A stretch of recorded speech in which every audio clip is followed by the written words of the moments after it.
Australia just dismantled Turkey 2-0 in a performance so complete, so unexpected, that it's forcing the entire football world to rewrite their World Cup predictions.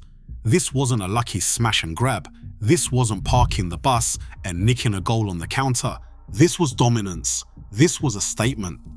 And if you thought Australia were just here to make up the numbers, you need to watch what happened on that pitch, because something has fundamentally changed.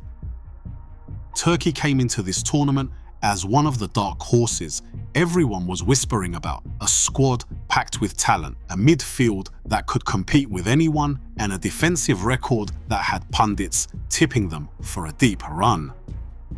Australia, written off before a ball was kicked. The golden generation is gone. Cahill, Jedinak, Leckie, all part of history now. This was supposed to be a rebuilding phase, a tournament too soon for a young squad still finding their identity. Turkey was supposed to stroll through this opener, make a statement of their own, and announce themselves as genuine contenders. Instead, they got absolutely schooled by a team nobody saw coming. Before we go any further, make sure you smash that like button and subscribe to Game Jam, because we are bringing you every twist, every shock, and every story from World Cup 2026 that you will not find anywhere else. The breakthrough came in the 27th minute, and it was everything Australia haven't been for the past decade. Quick, incisive, fearless. Paul Okon-Engstler, a name most casual fans wouldn't recognize a month ago, picked up the ball in midfield and threaded a pass that split Turkey's defensive line like it wasn't even there. The ball found Nestory Irankunda, the 19-year-old Bayern Munich prospect who has been tearing up youth leagues but hadn't proven himself on this stage. Until now. One touch to control, one look up, and then a finish so clean, so composed that you would think he had scored 100 World Cup goals before. The net rippled. The Australian bench erupted, and Irankunda sprinted to the corner flag and threw his fists in the air, mimicking Tim Cahill's iconic celebration, the one that defined a generation of Australian football. It was symbolic. It was deliberate. And it sent a message that this new generation isn't here to live in anyone's shadow. But here is where it gets interesting. Patrick Beach started in goal, a 21-year-old goalkeeper with limited senior experience, thrown into the biggest match of his life against a Turkish attack that had been ruthless in qualifying. Nobody saw this coming.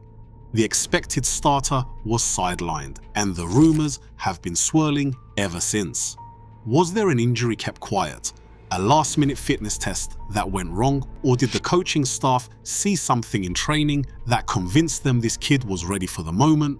Whatever the reason, Beach did not just fill in. He put on a performance that is already being compared to the great shock World Cup goalkeeper displays, a point-blank save in the 41st minute that defied physics. A one-on-one denial just after half-time that kept Turkey at bay when momentum could have swung.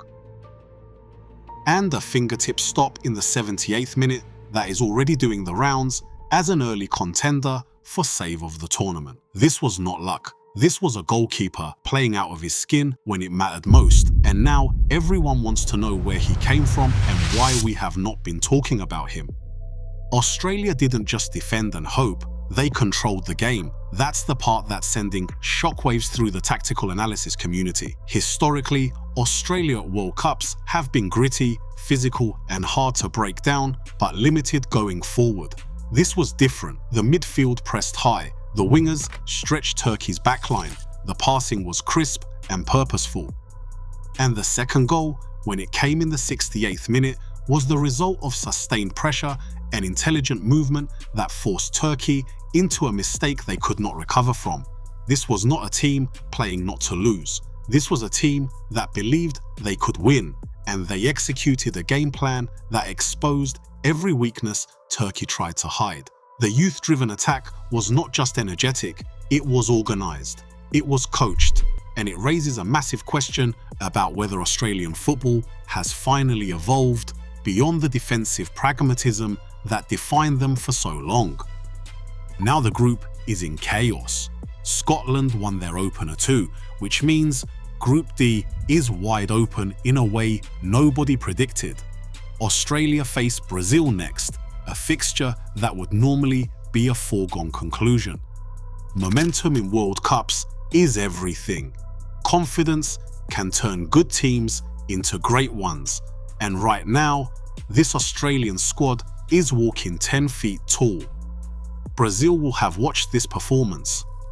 They will have seen the pace, the pressing, the fearlessness, and they will know this is not the same Australia they have brushed aside in the past. Morocco are lurking as well, dangerous and unpredictable, and suddenly a group that looks straightforward on paper is anything but.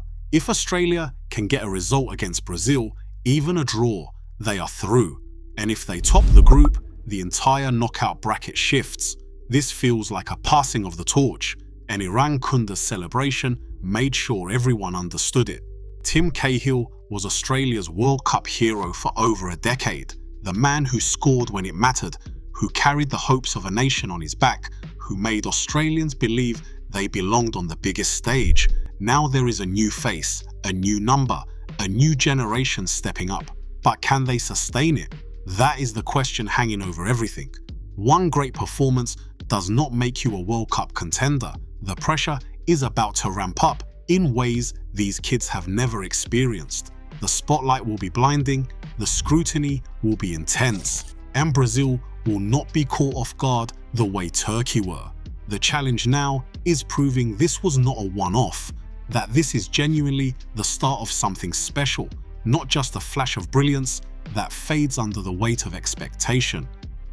Turkey's collapse was as shocking as Australia's rise. They looked rattled from the moment Irankunda scored, unable to find any rhythm, any cohesion, any of the qualities that got them here. The defensive mistakes were uncharacteristic.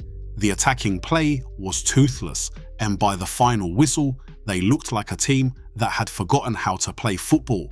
Was this Australia's brilliance exposing them, or were Turkey simply not ready for the moment? The truth is probably somewhere in between, but what's undeniable is that this result sends shockwaves far beyond Group D. If Turkey, one of the tournament's supposed dark horses, can be dismantled this comprehensively, who else is vulnerable? The traditional powerhouses will have taken note, the smaller nations will have taken hope, and the narrative of World Cup 2026 just got a whole lot more unpredictable. This tournament might just be the year of the underdog. Australia's performance, combined with other early results, suggests the old hierarchies are crumbling. The gap between the elite and the rest is closing, and teams that would once accept their place in the pecking order are now turning up with belief and quality. Australia are the Cinderella story right now, but they're not content with just being at the ball. They want to win the whole thing, or at least make people believe they can. What happens next against Brazil will define their tournament and maybe their generation. Can these kids back it up, or will reality come crashing down when they face one of the true giants? Either way, nobody's writing Australia off anymore, and that alone makes this one of the biggest shocks the World Cup has delivered in years.